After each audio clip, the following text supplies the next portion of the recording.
Oggi è il primo evento di una serie di eventi che realizzeremo al Palazzo Vescovile, è una mostra che cominciamo con un nostro compaesano Renzo Bergamo, che è nato a Portogruaro, vissuto poi a Milano e in Sardegna. Un'arte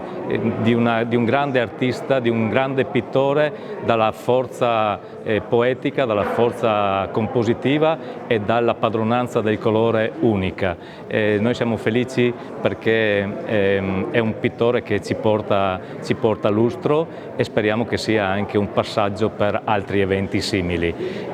Ringrazio ovviamente tutti gli sponsor, perché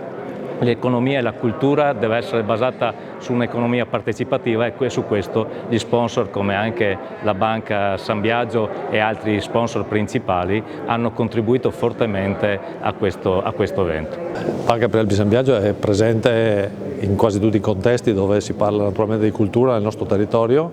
è uno dei focus che noi seguiamo e per i quali ci impegniamo molto, e questa di questa sera è una delle occasioni particolari dove il distretto turistico della Venezia Orientale diciamo così, sta inaugurando una delle mostre più importanti che stanno svolgendo qui nel nostro territorio portoguarese. La cultura sì, sono molteplici quelle che vengono, diciamo così, sponsorizzate e comunque sorrette da contributi che Banca Prealpi San Biagio dà a tutto il territorio, e sono diffuse in tutti i comuni chiaramente del territorio della banca, che va dalle Prealpi al mare, io dico, e che quindi ci vede veramente dei protagonisti molto importanti con il sostegno a tutte le iniziative.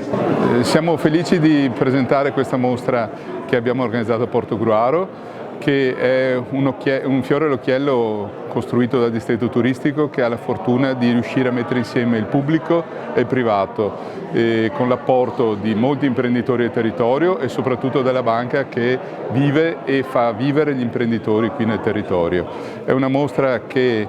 consentirà di far conoscere il territorio, perché non è chiusa in un palazzo, ma è diffusa in 4 posti diversi, e quindi coloro che visiteranno la mostra avranno la fortuna e la possibilità di scoprire un territorio meraviglioso qual è quello della città di Portogruaro.